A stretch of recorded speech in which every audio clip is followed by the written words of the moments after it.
विद्यार्थी मित्रांनो, कॅप 3 ची अलॉटमेंट आली. आपल्याला समजलं की कॅप 1 मध्ये कुठलं कॉलेज लागतंय, 2 मध्ये लागतं, 3 मध्ये कुठलं कॉलेज लागतंय हे समजलं. आता मोस्ट ऑफ सर्व विद्यार्थ्यांकडे एक कॉलेज आहे आणि प्रत्येकाचा आता एकच प्रश्न आहे, की आता हा जो कॅप राउंड 4 पुढचा येणार आहे आणि सध्या जे बेटरमेंट आणि फ्रीज करण्यासाठी वेळ दिलाय, तर त्याच्यामध्ये नक्की आम्ही काय सिलेक्ट करूया? कॅप 3 मध्ये ॲडमिशन घ्यायचं, की पुढच्या कॅप राउंडला एक शेवटचा ट्राय म्हणून जायचं? तर त्या गोष्टी किंवा कॅप 4 मध्ये आपल्याला चान्सेस असतात का? हेच देखील मी तुम्हाला सांगणार आहे.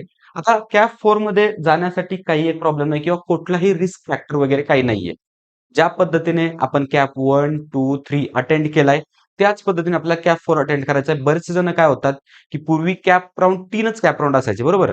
आणि ह्याच वर्षी ह्या आणि मागच्या वर्षी 2 वर्षी चौथा कॅप राउंड आला. मग बऱ्याचशा जणांना काय वाटतं, कन्फ्युजनमध्ये आहेत, की चौथा कॅप राउंड हा स्पॉट राउंड सारखा असतो काय? तर असं बिलकुल नाहीये. मी तुम्हाला सांगतो, की नक्की चौथा कॅप राउंड कसा असतो किंवा कॅप 4 ला आपण का जायला पाहिजे? मी बऱ्याचशा विद्यार्थ्यांना सांगितलं, काहींना सांगतो, की तुम्ही ॲडमिशन घ्या. आता ज्यांना ऑलरेडी कॅटेगरीमधनं सीट मिळाली आहे किंवा पहिल्या, दुसऱ्या, तिसऱ्या राउंडमध्ये त्यांची सेम सीट राहिली आहे. मग त्यांनी एक वेळेस ॲडमिशन घेतलेलं काही प्रॉब्लेम नाही. पण ज्या विद्यार्थ्यांना थोडेसे चान्सेस वाटतात मला, तर मी त्यांना सजेस्ट करतो. आणि हे कशाच्या बेसिसवर सजेस्ट करतो? तर पहिली गोष्ट, त्यांना जे कॉलेज मिळालंय आणि त्यांच्या लिस्टमधील त्याच्यापेक्षा वर जे कॉलेज आहे, तर त्या कॉलेजचं मी पर्सेंटाइल चेक करतो. म्हणजे कट ऑफ चेक करतो. आणि त्या कट ऑफच्या नुसार आपण ठरवूया. जर कट ऑफमध्ये थोडंसं तफावत असेल, की बाबा ठीक आहे, थोडेसे चान्सेस होतात त्याला भेटण्याचे, तर मग त्या विद्यार्थ्यांना मी सजेस्ट करतो, की तुम्ही कॅप 4 मध्ये जा. पण खूप जास्त जास्त तफावत असेल, म्हणजे समजा एखाद्या कॉलेजचा कट ऑफ असेल 90, तुम्हाला येते 85, मग त्या ठिकाणी 5 पर्सेंटाइल ड्रॉप होणं हे शक्य नाहीये. 5 पर्सेंटाइल ड्रॉप होणं याचा अर्थ असतोय 25,000 विद्यार्थी आहेत मध्ये. 25 नाही पण एक 20,000 तरी, कारण एका पर्सेंटाइलमध्ये 4,000 मुलं असतात. बरोबर आहे. 4,000 मुलाला टॅकल केला असा त्याचा अर्थ होतोय. पण सहजासहजी हा शेवटचा राउंड आहे. त्याच्यामुळे हे काही होत नाही. पण अशी एक गोष्ट आहे. अशी एक गोष्ट आहे, मला माहित नाही तुमच्यातल्या कित्येक जणाला माहिती आहे किंवा कित्येक जणांनी ते थोडंसं एनालिसिस केलंय. आता ती गोष्ट काय आहे मी तुम्हाला सांगतो. त्या गोष्टीच्या आधारावर मी तुम्हाला आज सांगणार आहे, की कॅप 4 मध्ये तुम्हाला जायचंय. काय गोष्ट आहे ती तुम्हाला मी सांगतो. हे पहा, तिसरा कॅप राउंड जो आहे, आता त्याचं थोडंसं एनालिसिस करूया. ओके. तिसऱ्या कॅप राउंडमध्ये ज्यावेळेस आपण पाहतो, तर पहिले जे 6 ऑप्शन्स आहेत. ओके. तर पहिले 6 ऑप्शन्स काय असतात? ऑटो फ्रीज असतात. ओके. ऑटो फ्रीज म्हणजे काय? जर आपल्याला पहिल्या 6 पैकी जर काही लागलेलं असेल तिसऱ्या कॅप राउंडमध्ये, तर ते आपल्याला घ्यावंच लागतं. आणि ज्या विद्यार्थ्यांना लागलंय ना, तर त्यांनी ॲडमिशन घेणं येताना कंपल्सरी, अन्यथा ते कॅप राउंडच्या बाहेर पडतात आणि त्यांची ती जागा पण कॅन्सल होते. बरोबर? आता याच्यामध्ये आपण थोडासा जर विचार केला, समजा असा एक मुलगा आहे. ओके. तर तो ऑलरेडी त्यांनी जेईई दिलेली आहे. जेईईमध्ये खूप एक्स्ट्राऑर्डिनरी त्याला स्कोर आहे आणि चांगलं आय-आय-टी, एन-आय-टी काय जे असेल, कारण त्यांच्या प्रोसेस आपल्यापेक्षा पुढेच चालतात. ओके. म्हणजे जोशा, सीसॅप काउन्सिलिंग आपल्यापेक्षा पुढेच चालते. तर तिकडे जर त्याला काही लागलं असेल, तिथं त्याने जर ॲडमिशन कन्फर्म करायचा त्याचा विचार असेल, तर तो फक्त एक चान्ससाठी आपल्या जर प्रोसेसमध्ये आला असेल आणि दरवर्षी अशी येतात का मुलं? तर हो, खूप येतात. खूप मुलं अशी येतात, की ज्यांनी ऑलरेडी जेईई दिलेली आहे, त्यांचं तिकडे बेस्ट झालेलं आहे. तरी या काउन्सिलिंगमध्ये ते आपल्या पार्टिसिपेट करतायत. तर त्या मुलाचा जर आपण विचार केला, समजा तो मुलगा ज्यावेळेस कॅप राउंडचा फॉर्म भरतोय, कॅप राउंड 3 चा. ओके. तो काय टाकणार आहे? समजा त्याला खूप चांगले पर्सेंटाइल आहेत. 99 पॉइंट आपण पकडूया 9 पर्सेंटाइल आहेत किंवा 99 पॉइंट समजा 99.6 जरी पकडले, तरी काय आहेत, कॅप राउंड हे जे 6 ऑप्शन आहेत, तर त्यापैकी त्याला काही ना काहीतरी टाकावं लागणार. हे पहा, आपल्याकडे बेस्ट ऑप्शन काय आहेत? सी आहे, व्ही-जे-टी-आय आहे, पी-आय-सी-टी आहे, एस-पी-आय-टी आहे. याच्यापैकीच तो काहीतरी इथे टाकणार आहे. बरोबर आहे. ऑब्व्हियसली सी-ओ-ई-पी सी-एसवर टाकणार, व्ही-जे-टी-आय सी-एस टाकणार, व्ही-जे-टी-आय आय-टी टाकणार, पी-आय-सी-टी सी-एस टाकणार. याच्या व्यतिरिक्त त्याच्याकडे असा दुसरा ऑप्शन नाही, की सी मधनं तो जास्त काय ट्राय करू शकतोय. बरोबर आहे. मग ते इथे टाकणार. पण त्याला ॲडमिशन घ्यायचं नाहीये. मग ज्यावेळेस तिसऱ्या राउंडची आता त्याची अलॉटमेंट झालेली आहे. बरोबर. तो फ्रीज तर करू शकत नाहीये. बरोबर आहे. सॉरी. त्याचं तर डायरेक्ट ऑटो फ्रीजच होणार आहे. त्याचं डायरेक्ट ऑटो फ्रीज होणार आहे. त्याला पुढच्या राउंडला जाता येणार आहे का? कारण यापैकी त्याला काहीतरी लागून जाणार आहे. पुढच्या राउंडला त्याला जाता येणार नाही आणि तो ॲडमिशन घेणार नाहीये. बरोबर आहे. म्हणजे ही जी जागा आहे, तर ही त्याची कॅन्सल होणार आहे आणि ही जागा तुम्हाला अवेलेबल होणार आहे कॅप राउंड 4 ला. मग माझे माझे शब्द तुम्ही मार्क करा किंवा लक्षात ठेवा. काय? किंवा व्हिडिओ सेव्ह करून ठेवा. कॅप राउंड 4 ला सर्वात जास्त व्हॅकन्सी तुम्हाला पाहायला मिळते. जे अद्यापही तुम्ही कॅप राउंड 1 मध्ये जी आपली व्हॅकन्सी मॅट्रिक्स आपण पाहतो ना, म्हणजे किती जागा शिल्लक राहिल्या बाबा ॲडमिशन झाल्याच्या नंतरनं पूर्ण. तर कॅप राउंड 4 साठी सर्वात जास्त व्हॅकन्सी असते पुण्यामध्ये, टॉप कॉलेजेसमध्ये. ज्यावेळेस तुम्ही पी-आय-सी-टीचा विचार कराल, सी-ओ-ई-पीचा विचार कराल किंवा व्ही-आय-टी वगैरेमध्ये पण भरपूर व्हॅकन्सी असते. व्ही-जी-टी-आयमध्ये पण असते भरपूर व्हॅकन्सी. तिथं जास्त व्हॅकन्सी पाहायला मिळते. पण आता काय होईल, की ज्यांना थोडेसे कमी पर्सेंटाइल आहेत, एक 60, 70, 80 पर्सेंटाइल, तर ते मुलं म्हणणार, "नाही, नाही, आम्ही आता ऍडमिशन घेऊन टाकतो, कारण सीओईपी, पीआयसीटी मध्ये जागा शिल्लक राहणार, तर मग आम्हाला कुठं मिळणार आहे?"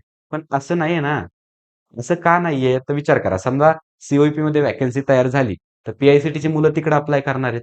ओके. त्याच्यानंतरनं दुसऱ्याला कुठले मुलं अप्लाय करणार आहेत? समजा व्ही-आय-टीची मुलं पी-आय-सी-टीत येतील. मग असं शिफ्टिंग होतं. मग त्या मुलांच्याही बाबतीत असं होणार, की त्यांच्या पुढच्या कॉलेजमधले जे मुलं आहेत, वरच्या कॉलेजमधले, ते त्याच्यावर अप्लाय करतील. मग हे मुलं तिथं जातील. याचा अर्थ ही एक पॉझिटिव्ह साइड झाली. असं होतं का शिफ्टिंग? हो, खूप होतं. तुम्ही चेक करून बघा. Last year same. आता लास्ट इयर कसं, ही जी ऑटो फ्रीजची सिस्टम आहे, पहिल्या 6 ऑप्शन, दुसऱ्या राउंडमध्ये पहिले 3 ऑप्शन, ही नवीन इंट्रोड्यूस झाली होती. त्याच्या अगोदर फक्त एक ऑप्शन ऑटो फ्रीज असायचा. बरोबर आहे. मग आपल्या चॅनलवर मी मांडलं होतं आणि त्या पद्धतीने सीओईपी असेल, पी-आय-सी-टी असेल, खूप जागा शिल्लक राहिल्या होत्या. आणि ह्याही वेळेस तसं होणार आहे, काळजी करू नका. मग आता 3 राउंड्स तुम्ही पेशन्सनी वाट बघताय ना, 3 राउंड्समध्ये तुम्ही ॲडमिशन काही घेतलं नाही, पेशन्सली वाट बघताय. ठीक आहे, लागू दे तेच कॉलेज, काही अडचण नाहीये. पण वाट तर बघताय ना तुम्ही. मग आता फक्त एक राउंड आहे. म्हणजे काय, पुढचे एक 8 दिवस तुम्हाला आणखीन वाट बघायची आहे. तर ते 8 दिवसामध्ये आपला चौथा कॅप राउंड होईल आणि त्याच्यानंतर मग तुमचं एक मन सॅटिस्फाय होताल तुम्ही. सॅटिस्फाय होताल याचा अर्थ म्हणजे काय, थोडक्यात सांगू का? जर समजा तुम्ही कॅप राउंड 3 मध्ये ॲडमिशन घेतलं आणि कॅप राउंड 4 चा कट ऑफ पाहिला आणि तुमच्या वरच्या कॉलेजमध्ये असा विद्यार्थी लागला ज्याला तुमच्यापेक्षा कमी पर्सेंटाइल आहेत आणि हे अनप्रेडिक्टेबल आहे, लागू पण शकतं. अनप्रेडिक्टेबल. मग तुम्हाला थोडंसं कुठेतरी वाटणार, की बाबा आपण थांबलं पाहिजे होतं. बरोबर आहे. नक्कीच आपल्याला याच्यापेक्षा चांगलं कॉलेज मिळालं असतं. मग ते होऊ नये. ओके. ते गिल्ट आपल्या मनामध्ये राहू नये. तर त्यासाठी आपल्याला कॅप राउंड 4 ला जायचं आता 3 पर्यंत आलायतच ना, तर काय फक्त एक 7-8 दिवस वाट बघायची आहे. कॅप राउंड 4 मध्ये जायचंय आणि हा सिनेरिओ तर आहे. हा सिनेरिओ कुणा-कुणाला समजला मला कमेंटमध्ये सांगा. मी तुम्हाला पुन्हा एकदा सांगतो. ऐका, कॅप राउंड 3 मध्ये काय असतं, की पहिले 6 ऑप्शन ऑटो फ्रीज असतात. मग जर असा एखादा मुलगा असेल, असतात मुलं भरपूर, ज्याने already JEE through N-I-T, I-I-tease मध्ये ऑलरेडी ॲडमिशन त्याचं डन झालंय. पण तो सीईटीच्या आपल्या काउन्सिलिंगमध्ये आलाय. तर त्यावेळेस काय सिनेरिओ होतो, नक्कीच त्याला चांगले पर्सेंटाइल तर असणारच आहेत, बरोबर? आता चांगले पर्सेंटाइल म्हटल्यावर ऑटो फ्रीज होऊ नये असं त्यांनी कितीही जरी ठरवलं, तर सीओई-पी-सी-एसला जर तो समजा लागत असेल, त्याचं ऑटो फ्रीज होतंय. त्याला ॲडमिशन घ्यायचं नाही. मग परिणामी ही जागा त्याची जी आहे, तर ही तिसऱ्या कॅप राउंडमध्ये मोकळी होती. म्हणजे चौथ्या कॅप राउंडला ही जागा पुन्हा फिलअप करायला अवेलेबल होते. सो एवढे एक चान्सेस आहेत. त्याच्यामुळे आपण ठरवू शकतो, आपण चौथ्या कॅप राउंडला जाऊयात. त्याच्यानंतरनं चौथ्या कॅप राउंड नंतरनं काय करायचं? चौथ्या कॅप राउंडची सेम आपल्याला जर तिसऱ्या कॅप राउंडची अलॉटमेंट आली, त्या पद्धतीनेच येणार. त्यावेळेस मात्र तुम्हाला ॲडमिशन घ्यायचंय. मग कुठलंही तुमचं कॉलेज असू दे लागलेलं, कुठलीही ब्रांच असो, तुम्हाला तिथं ॲडमिशन कंपल्सरी घ्यावंच लागतं. नाहीतर तुमची ती सीट कॅन्सल होते. मग तिथं तुम्हाला ॲडमिशन घ्यायचं. तिथं तुमचे काय ओरिजिनल जे डॉक्युमेंट्स आहेत, ॲडमिशन प्रोसेस व्यवस्थित कंप्लीट करायची, ओरिजिनल डॉक्युमेंट्स जमा करायचे. काय जी फीज वगैरे असेल, तर ती पण तुम्हाला जमा करायची आहे. आणि त्याच्यानंतरनं मग तुमचं ॲडमिशन एकदा कन्फर्म झालं, ओके. त्याच्यानंतरनं पुढं स्पॉट राउंड आणि आय-एल-एस राउंडसाठी तुम्हाला प्रयत्न करायचा आहे. पण आता लक्षात ठेवा, स्पॉट राउंड स्पॉट राउंडमध्ये कसं होणार आहे आता, की लास्ट इयर स्पॉट राउंडमध्ये कॅटेगरीच्या मुलांना म्हणजे एन-टी कॅटेगरी असेल किंवा ओ-बी-सी असेल, जर 1.5 लाखाच्या आतमध्ये उत्पन्न असेल, तर त्यांना स्कॉलरशिप मिळायची किंवा समजा एस-सी, एस-टी असाल आणि 2.5 लाखाच्या आतमध्ये उत्पन्न असेल, तर त्यांना स्कॉलरशिप मिळायची. पण यावर्षी तुमच्याकडे कुठलंही रिझर्व्हेशन असो, काही असो, जर तुम्ही स्पॉटमध्ये गेलात, तर तुम्हाला कंपल्सरी ओपनचीच फी भरायची आहे. ओपनचीच फी भरायची आहे. आणि आय-एल-एसमध्ये जात असेल, तर तो एक प्युअरली मॅनेजमेंट टाइपच राउंड आहे. फक्त नाव चेंज केलंय आणि सिस्टम चेंज केली नाही, तर आय-एल-एसला मॅनेजमेंट एवढेच पैसे लागतात. 3x, 2x फी लागते कॉलेजची, बरोबर? मी कुणाला सजेस्ट करणार नाही, की तिकडे जा म्हणून. आणि स्पॉट राउंडमध्ये मी कुणाला सजेस्ट करेल, की जे मुलं ओके, की ज्यांना ठीक आहे बाबा आपण ओपनची फी भरू शकतोय. मग त्यांनी नक्की स्पॉटमध्ये जावा, काही एक प्रॉब्लेम नाहीये. मग स्पॉटची प्रोसिजर वगैरे कसं असणार किंवा एक माझं ओपिनियन मी तुम्हाला एका सेपरेट व्हिडिओमध्येच देतो. काही अडचण नाही. त्याचबरोबर आणखीन तुम्हाला कुठल्या प्रकारचे व्हिडिओ हवेत, नक्की काय-काय गाईडन्स हवाय, हे मला कमेंटमध्ये नक्की सुचवा.